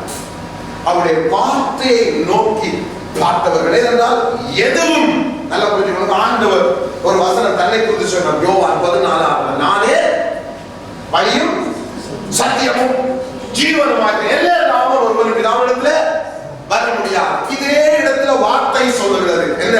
அதான் வார்த்தை. ஏசப்பா நானே வழியும் சத்தியமும் ஜீவனுமாக இருக்கிறேன் என்றால் வார்த்தை இடத்துல போடுங்க. இயேசு சீசர்களை பார்க்கிறார். அந்த வார்த்தை சீசர்களை பார்த்து சொல்லுகிறது, நானே வழியும் சத்தியமும் ஜீவனுமாக. நான் தேவனை அடைய வேண்டாலும் வார்த்தைதான் வேணும். அவர் என்னை அடைய வேண்டாலும் வார்த்தைதான் வேணும். ஏசப்பா சொன்னார், மனுஷனுக்கும் தேவனுக்கு நடுவில் மத்தியஸ்தர் யாரு? நானே. அந்த இடத்துல வார்த்தையை போட்டுக் கொடுங்க. மனுஷனுக்கும் தேவனுக்கு நடுவில் மத்தியஸ்தர் யாரு? வார்த்தையே. சகோதரர், அந்த வார்த்தை மாம்சமாய் கிருபையினாலும் சத்தியத்தினாலும் நிறைந்தவராய் நமக்குள்ளே வாசம் பண்ண. ஏன் நமக்கு வசனத்தை தியானிக்க முடியல, மெமரி பண்ண முடியல? ஏன் தெரியுமா? அவ்வளவுக்கு நம்முடைய அந்த ஞாபக சக்தியில, நம்முடைய பதிவு செய்யற பகுதியில, ரெக்கார்டிங் பண்ற பகுதியில நம்முடைய மனசை, நம்முடைய மூளைய ஒரு டேப் ரெக்கார்டர் எடுத்துக்கொண்டா, அல்லது பதிவு செய்யற ஒரு நாடாவில மெமரி கார்டை எடுத்துக்கொண்டா, அது ஃபுல்லா இருக்கு. அதுல தேவனுடைய வார்த்தையை பதிவு செய்ய முடியல. நம்முடைய வீடியோ கேமராவில் பாருங்க, இந்த சிப்பில 2 மணி நேரம் அதுக்கு மேல என்ன செய்யறாங்க? என்ன செய்யறாங்க? நீங்க என்னதான் ஒன் பண்ணி வச்சாலும் எதையுமே பதிவு வீடியோ ஒன் பண்ணி இருக்கும், போட்டு ஒன்றுமே பதிவு செய்யலாம். காரணம் என்ன? Memory card full. அப்போ திரும்ப நான் பதிவு செய்யறது மெமரி கார்டு என்ன செய்யணும்? ஃபுல்லா அழிக்கணும். அழிச்சு தான் புதுசா பதிவு செய்யணும். அதே போல நம்முடைய மெமரி கார்டு, நம்முடைய உள்ள நம்முடைய மனசு மூளையில் எடுத்துக்கொள்வோமே, அதை முதலாவது நாம என்ன செய்யணும்? சுத்திகரிக்கணும். அதை உள்ள இருக்கிற என்னுடைய சுயநீதி என்கிற நான் நினைத்து நான் சரி என்று நான் பேசிக்கொண்டு சாதித்துக் கொண்டு இத்தனை வருஷம் இருக்கிற காரியங்களை அழித்து அவருடைய வார்த்தையை பதிவு செய்ய ஆரம்பிக்கணும். அப்பதான் அது பதிவாகும். அதனாலதான் நமக்கு வசன ஞாபகத்துக்கு வர இல்லை, அது எங்க இருக்குதுன்றது ஞாபகத்துக்கு வர இல்லை. அதை மனப்பாடம் பண்ணி சொல்லவும் நம்மளால முடியறதில்லை. ஜெபிக்கிற நேரம் ஒரு வசனத்தை ஆண்டவர் ஞாபகப்படுத்துவோம், நான் வாயில வசனம் வந்தாலும் எவ்வளவு வரும்? ஒரு துண்டு வரும். அப்ப நம்ம முக்கிய தட்டி கொண்டிருப்போம். அந்த வசனத்தை சரியா சொல்லி முடிக்க முடியாது. இது ஒரு பெரிய ஒரு ஆதங்கம் நமக்கு. ஐயோ, அந்த வசனத்தை வாயால் முழுமையா சொல்ல முடியல. ஜெபிக்கும் நேரத்தில் ஆண்டவர் தருவார் வசனத்தை. அதுதான் அந்த நேரத்துக்கு வசனம். அப்போ அந்த வசனத்தை சொல்லணும். எனக்கு அந்த வசனம் தெரிஞ்சு பாடமா இருக்கு. நீங்க சொல்லி இருக்கிறீங்களே அப்பான்னு சொல்லணும். அப்ப அவரும் என்னிடத்துல கிரியை செய்யணும் வசனத்தினூடாக, நானும் அவரிடத்துல போகணும் என்ற வசனத்தினூடாக. நானே வழி வழியும் சத்தியமும் ஜீவனுமாய் இருக்கிறவன் என்னை அல்லாமல் ஒருவனுக்கு நான் இடத்திலே வர முடியாது. வசனம் எவ்வளவு மேன்மை உள்ளது, வசனம் எவ்வளவு நமக்கு அவசியம், வசனம் நமக்கு எவ்வளவு மேன்மையானது. அதை நாம் கனப்படுத்தணும், அப்பொழுது அது நம்மை கனப்படுத்தும்.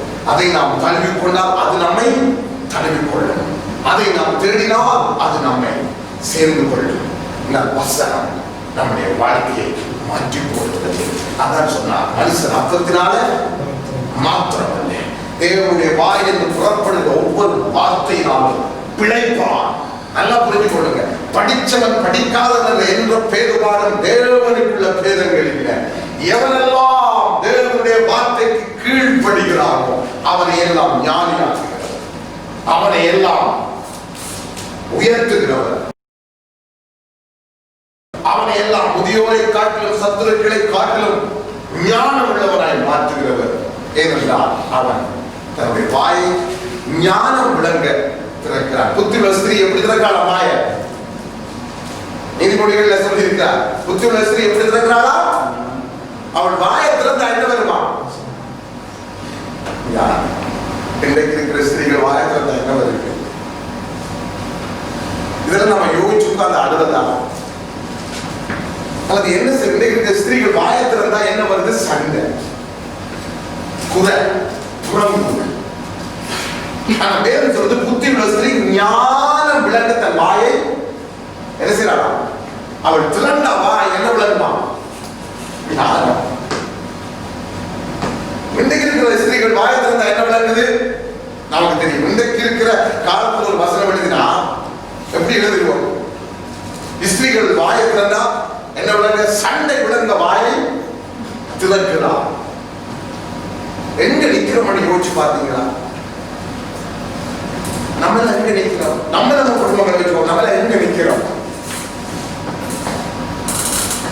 ரொம்ப தூரத்தில் நிற்கிறோம், மிகவும் தொலை தூரத்தில் இருக்கிறோம். அப்போ நம்ம திரும்ப எதுக்கு? அவருடைய வார்த்தையினால பிழைக்க, அவருடைய சமூகத்துக்கு நாம் திரும்பி நாளை அவருடைய சமூகத்திலே ஒப்புக்கொள்வோம். அவர் நல்லவர்.